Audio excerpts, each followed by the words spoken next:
Hello, hello, hello. Finally made it back home. Quick, man, it's bright out here. It's about 60 degrees, so got my little new work hoodie on. Um, so I want to talk about like when you leave prison and now you're on probation. I had to go through halfway house, and that was an adventure in its own. Um, I left I left from Fort Dix, New Jersey, to Puerto Rico. Um, I left for reasons I'm not going to disclose. Um, there's certain people at home I didn't want to run into. I didn't want to see them. I didn't want to be a part of their life. Um, I felt abandoned, to say the least. Um, but I wasn't in the mind to see people back home and see their two-faced reaction. Um, hey Alex, we missed you. I tried to reach out to you. I tried to write you, but I never knew where you were. I didn't want to hear none of that. I didn't want to be part of none of that. And there's another deeper reason, and I'm not going to get into it because family members are watching these videos, and they're feeling a little butthurt, like if they have a conscience. Anyway, so I had 6 months halfway house to complete, and let me tell you, that alone is an accomplishment if you're able to complete it. I was released to Puerto Rico with 9 other people. I was the only one to complete the program. Uh, the other eight, the other nine, I'm sorry, it was 10 with me. The other nine, um, they violated and they went back. So you don't really go back to Fort Dix from Puerto Rico. You go to the federal penitentiary in Puerto Rico, which is in what does that say? Alto Rey. It's called Alto Rey. I don't know if you can say that in English, but anyway. So I'm gonna explain a little bit of how the halfway house system works, so to speak. So in Puerto Rico, and I'm talking about Puerto Rico, I know a lot of the half. It's they're run a little bit differently.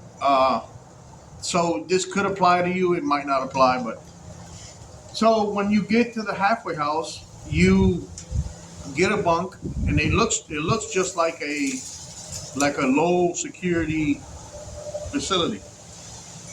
I had the top bunk. Obviously, I'm in a room with 4 guys, and right away they want you to get a job.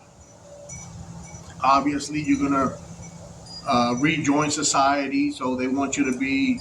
You have to turn into this perfect citizen. Um, you have to take classes, behavioral classes, drug classes, alcohol classes. They want you to join as many of those as they can shove down your throat, so to speak. So I did it. I didn't come out of prison wanting a girl. I have to be, girl. Men only think about, 95% of men come out of there and they want to have sexual relations. That wasn't me. I had just finished doing, this long bid, and I wasn't hungry for a female. I kind of like wanted to stay away from females. I was feeling some type of way towards the female sex, and I have my reasons, because of things that that happened to me while I was in prison. Well, nothing ever happened to me while I was in prison. Things happened when I was in prison of people that were in the street, if that makes sense. So anyway, not to go into too much detail because everybody gets so butthurt. But I didn't crave female companionship. I didn't. So I was focusing literally on myself. I had some mental changes that I had to achieve before I could go back home to Philadelphia. That much I knew. I didn't know how I was gonna do it, what was coming my way, but you know, I knew what the ultimate goal was. So uh, I enrolled into the drug program classes, not program classes, the alcohol classes, and right away the halfway house is gonna want you to go get your ID, get your papers straight right away. Like they don't, they don't want you just sitting there. They want you have to pay just to be in a halfway house. They want 50% of your check. That's what it was. So my problem was I had tattoos all over. Like I have tattoos. So Puerto Rico is very they're very prejudiced against guys and girls with tattoos. They almost always accuse you of being in a gang, pandillero, gorilla or some type of jailbird. You know, they they are very very prejudiced against tattoos. So it was super hard for me to find a job. I went to 20 plus, 27, 28 job interviews because I got my license right away. Like I had uh,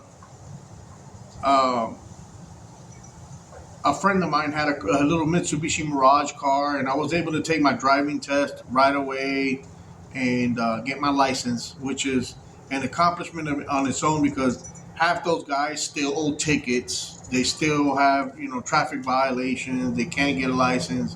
They can only get an ID.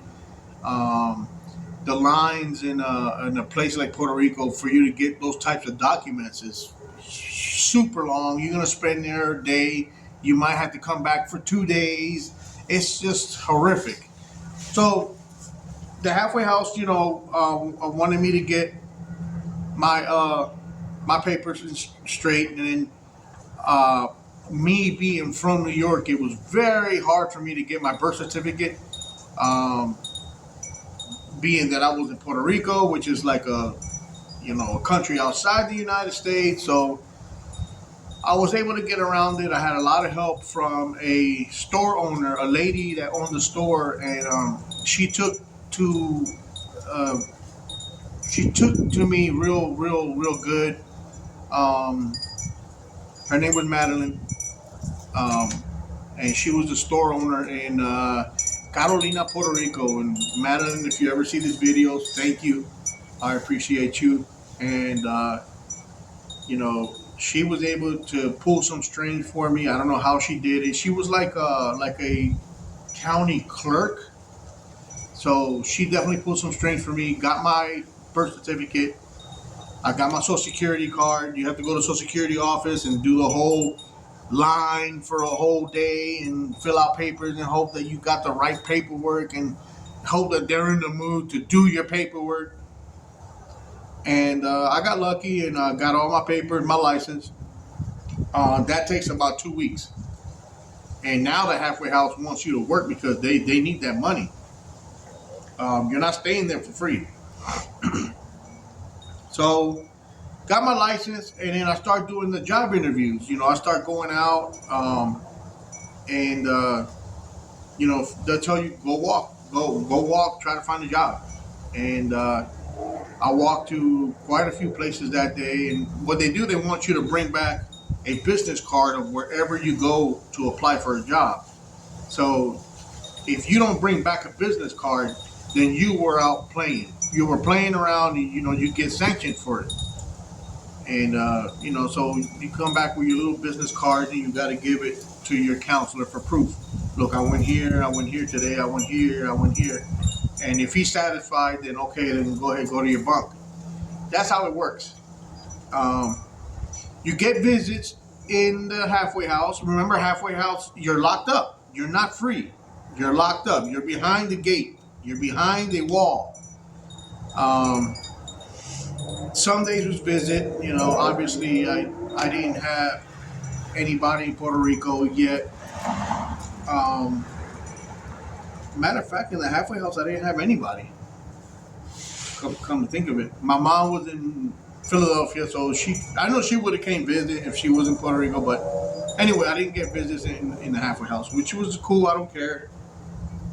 I didn't get visits when I was in prison anyway. So I got a few visits that were uh, unnecessary, I would say. Anyway, so you Sundays is visit. They have a pool table there. They have what else did they have in Puerto Rico? They had uh, just the pool table. I think is the only thing that you had. You have like dominoes, cards. You know, it's like it's better than prison. Obviously, you know you're not. You know you don't have guards. You know, turn the light off, get down, go up, get out of here, go over there, come here. You know, you don't have that type of environment, but you're still locked up.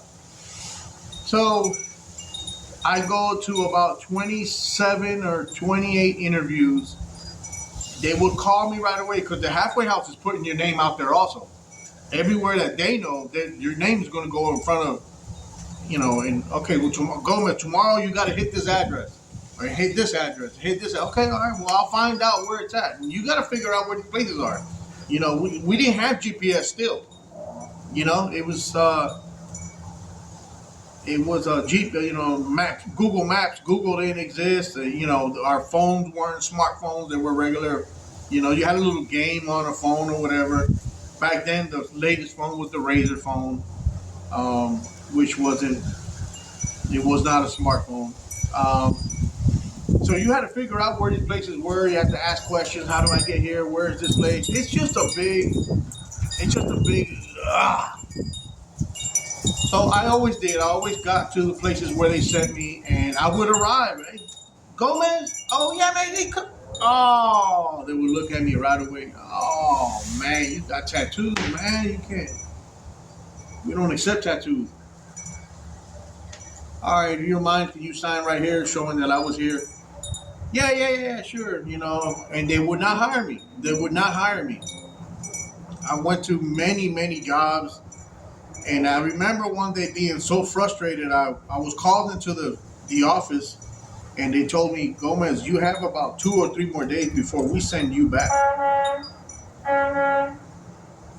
And, you know, I was like, I mean, you know, if I got to go back, I got to go back. What can I do? I gave him my 100.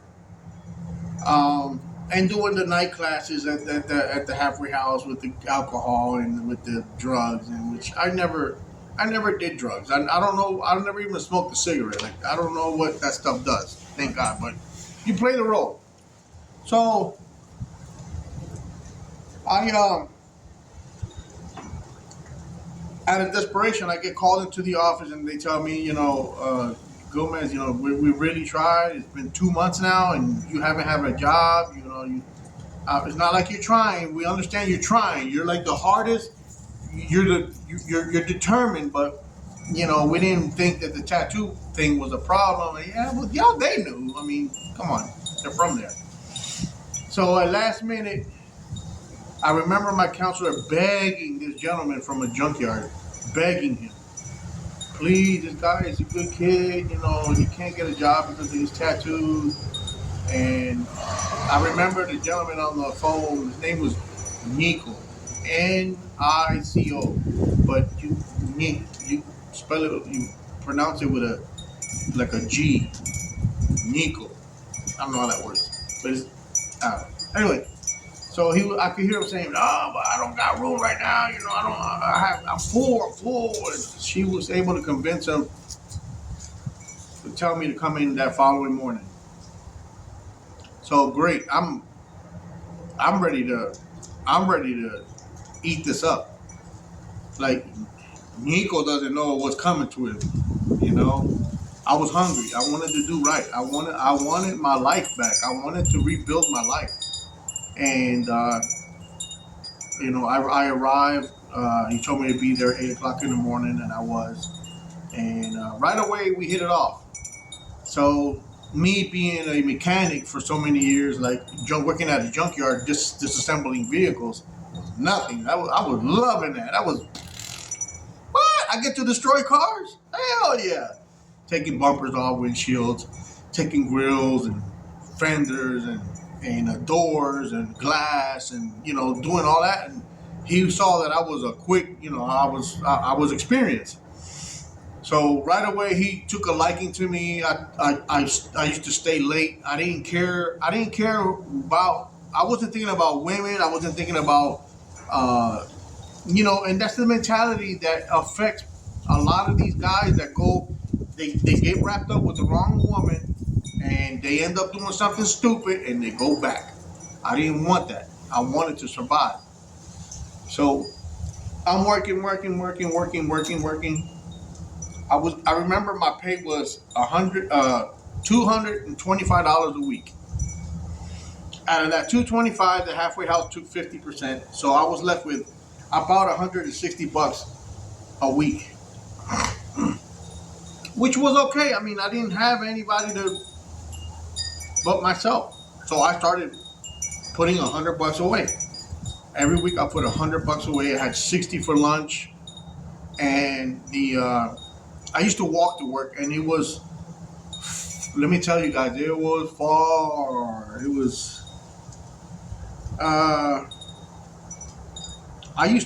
The halfway house was in Trujillo Alto, and I worked in Carolina, so that's like easy 4 or 5 miles one way. I used to leave the halfway house at 6 in the morning, and I would make it to work about 8:30. So it was okay because I wanted to get, I was in shape. I wasn't all fat like I am now, and out of shape. I could still bench press fucking 300 pounds. Look at myself. But determination was a big thing, and I didn't mind it. It cleared the walks home and the walks to work were mind clearing, and I was just focusing on that $100 a week that I was putting up. $100 a week, $100 a week, $100 a week, until eventually, heck is that? And I finally was able to save enough to get my own apartment because now I'm in a halfway house like 4 months, and I'm starting to get like 24-hour furloughs.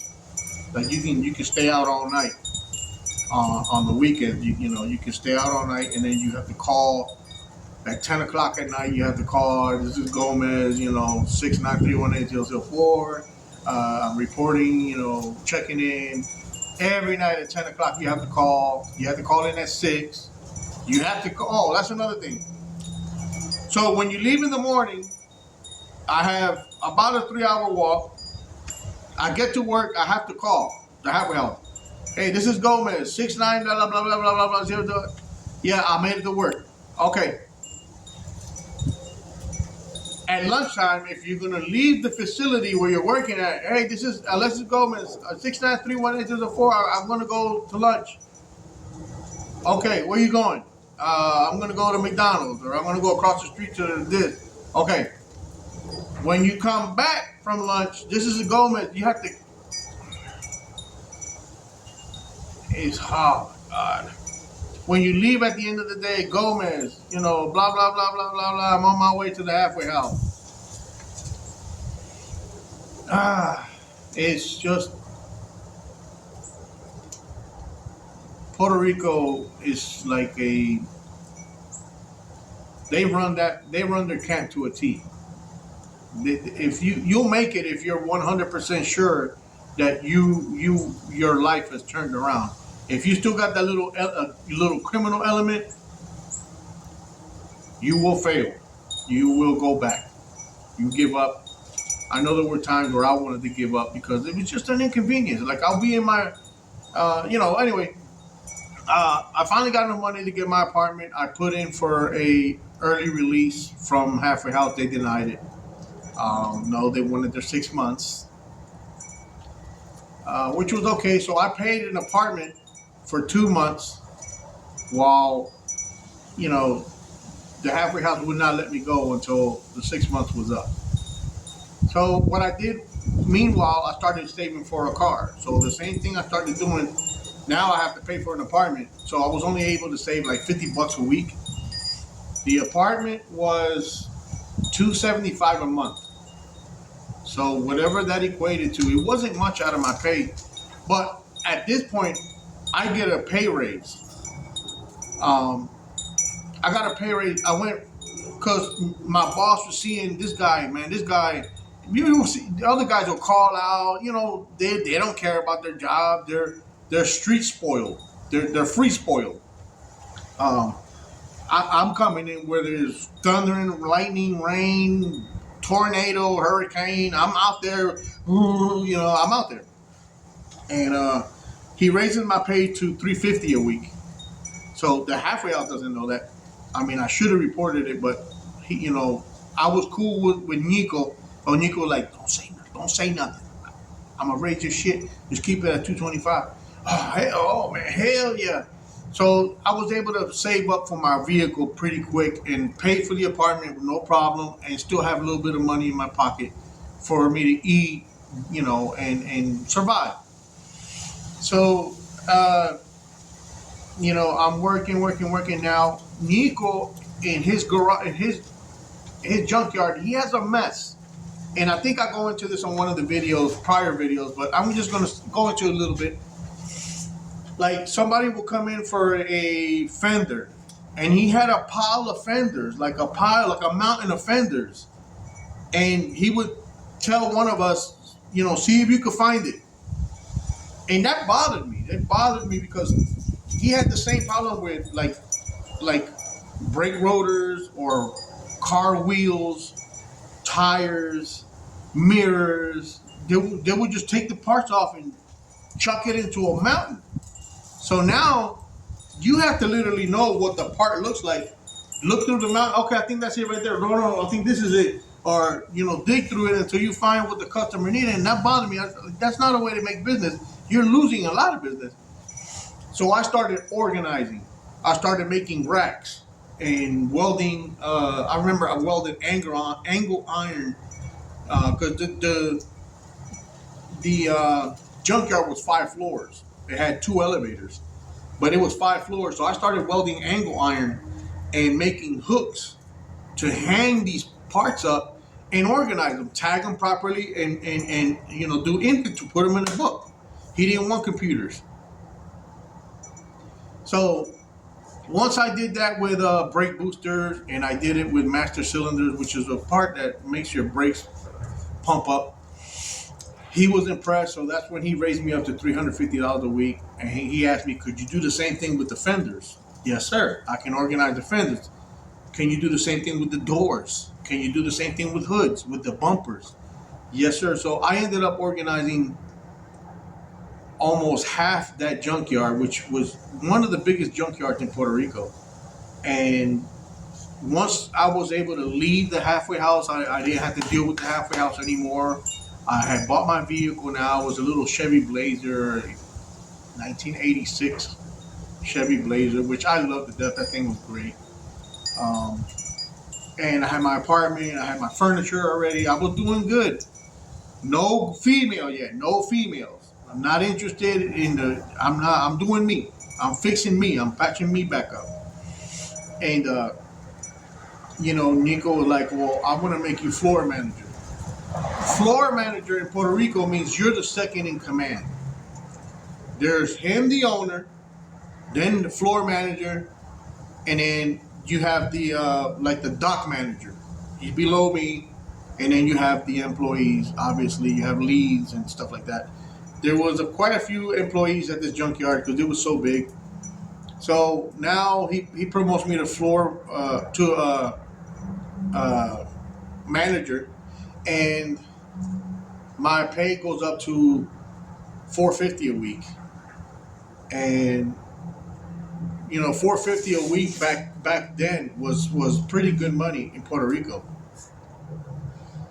Uh, and I ended up finishing the junkyard, far as bumpers, tires, and fenders, and hoods, and windshields, everything, organizing everything, logging everything into five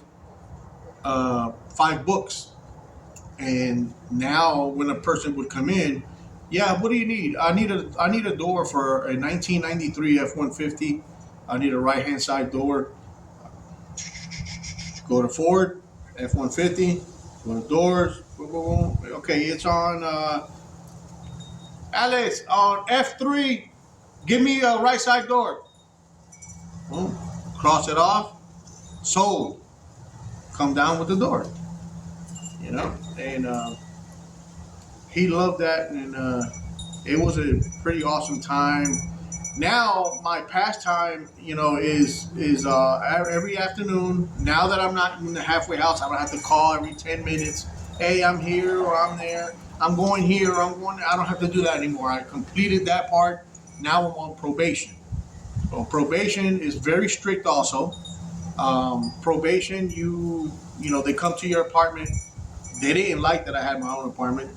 Probation wants you to live with someone. So whenever they show up and they knock on the door, there's always somebody home. If you're not home, there's somebody home that they can ask, hey, where's Alex at? When's the last time you seen him? What has he been doing? How is his behavior? They didn't have that option in my case. So probation with me was a little harsh. Whenever I wasn't home, I had my phone always on me, and I was able to buy a Razr phone. It was like a computer, which it wasn't a smartphone, but to me it was a computer. It was, it was fun. Probation now. So when I left the halfway house, I bought me 2 fishing rods, and I think I have one fishing rod is still from Puerto Rico. That white one over there. I don't know if you can see it, but I bought me 2 fishing rods. I bought me a little tackle box. I got me a little cooler, and yeah, I would drink my beer. I've always liked drinking beer, so I wouldn't get drunk to where I'm over here. I can't drive or any of that. I would drink me 2 or 3 beers while I'm out there fishing, and I would take my grill with me. My grill was always in the back of my little truck, and sometimes I would spend the night out 4 or 5 o'clock in the morning. I would have my little charcoal bag, and boom, as I catch a fish, clean them up, scale them, right on the grill. Those were times that I needed to heal from everything that I was drugged through. And I have those videos. If you want to go back and watch those videos, there's a video series, on what happened to me when I went to prison, federal prison, and what happened to me at USP Atlanta, which I will never forget. And if you guys want to check out those videos, they're back there. I've recorded a lot of nonsense videos since then, and I apologize for that.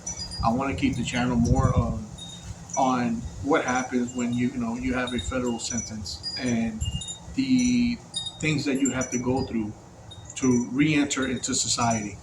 So anyway, so now I'm going fishing every night loyally. That's my thing. I finish work, I close, lock everything up, put an alarm on. We had a junkyard dog, which his name was Edelso. Edelso. I don't know why would you name somebody Edelso? But he was a junkyard dog. He was the alarm. He would sleep in the junkyard watching it while it was completely locked up. I mean, he had keys to get out. He can get out when he wants, but he was a junkyard dog. He was the alarm. And that's all. I'll see you tomorrow, bro. And I would jump in my Jimmy, my Blazer, and go fishing. And I would go fishing everywhere in the island. Like, there was no specific spot. Most of the time, I would be fishing in what's called El Condado, which is like San Juan, um, right up where the tourist section is. And I ended up meeting a young lady, and now I think I'm kind of like where do I want some female companionship. So I ended up making a relationship with her, and we kicked it off real good. And you know, we had a good relationship. We respected each other 100%. No nonsense. And I started kind of like relearning how to live with a female in my life because I had lost all respect. I had lost all love. I had lost the the umph of you know yearning for female attention. That's exactly how. And I had to relearn all that, and it was okay. It was okay for a while, and me and this young lady, we ended up making a little relationship, and we were doing good. We move into a house. I leave my apartment. Now we're about a year. I'm about a year in Puerto Rico, and we had a lot of fun. Me and this young lady had a lot of fun going fishing. She used to like the same thing, going fishing, drinking a little beer, um, and just enjoyed what I was doing. Like I told her, look, this is what I do. I go fishing. I drink me a little beer here and there, and sometimes we'll crash at a hotel, and a lot of times we crash at a hotel, so we won't have to drive. And that's what it was. That was that. Um, and you know, probation is still in a town called Alto Rey, and you have to go twice a week. You have to pee. You have to give them a report of every single thing you have done. And when you walk in there, they'll treat you just like you're still in the penitentiary. Walk in front of me. Put your hands behind your back. You're not cuffed. Put your hands behind your back. Walk in front of me. You know, you don't. That's unnecessary. Unnecessary because I did so many years inside the prison. I believe I should earn. I've earned the right to be treated like a human being. Don't treat me like I'm some asshole continually. And I hated that about Puerto Rico. I really hated the way that they treat their uh, their people. Trying to do right. You know, it was unnecessary. I had two different probation officers over there, and both of them carried themselves exactly the same way. And I would see all probation officers like that when I would go report. They treated all of us like that, like we're scum. You know. So I got kind of tired of that treatment, and the island started to get a little small. At this point, I have traveled the whole entire island a few times. The island is very small. It's only 40 miles by 90. So it gets small really quick. Like it's not like you can drive and go across state and drive for 6, 7 hours. I mean, you could if you go to the center of the island. There's so many mountains and turns and all that. It'll take you about 7 hours to cross it. Or you could just go around Route 2 all the way around it in like three. You know. So it got small, and I started thinking, a lot of the people back home, I'm already past what they did to me, and you know, I think people back home forget that I didn't go on a vacation, I didn't go to Hawaii, I didn't go to Colorado, I went to fucking prison. I paid a price for two people. For you family members that are watching, I paid the price for two people, not just myself. So it wasn't like I had a choice. I didn't have a choice. You know, and these people that are watching, they know what I'm talking about right now. So whatever, whatever. Um, and I started to feel like I might want to see Philadelphia and New York again and stuff like that. So I put in for a transfer. I didn't say anything to anybody. I didn't say anything to Nico, my boss. I didn't say anything to my girlfriend. I didn't say anything to anyone. I mean, those two people were the only ones in my life anyway. Um, and about a month later, my transfer was granted. Now I have to go. Like you have to go. If it's granted, you're going. So I told my girlfriend, look, I put a transfer, but you can come with me. And she was happy about it. She was like, oh, really? Okay, cool. I didn't know I was going to live over there, but great. And I said, well, I'm going to go ahead. You stay behind and take care of, selling my car or selling this or selling that. She had a house that was her house.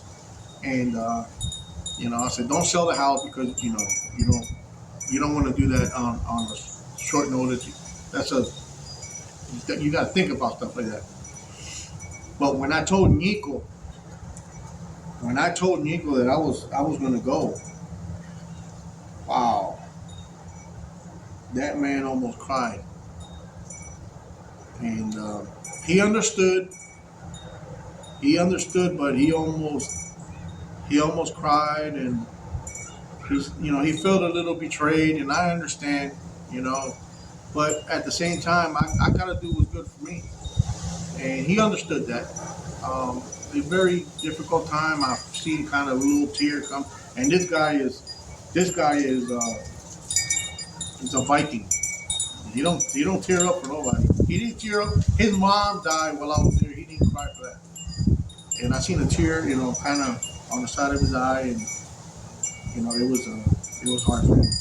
But I had to go, and I remember giving my dad. My dad now had moved to Puerto Rico. I give him my little blazer, my car, and I let him have it. I don't care, Dad. Do whatever you want with it. And I moved to Philadelphia, so that'll be the next thing that I'll talk about. Coming to Philly and re-entering Philadelphia on probation. Got 5 years probation to go, which was a lot of fun. Later.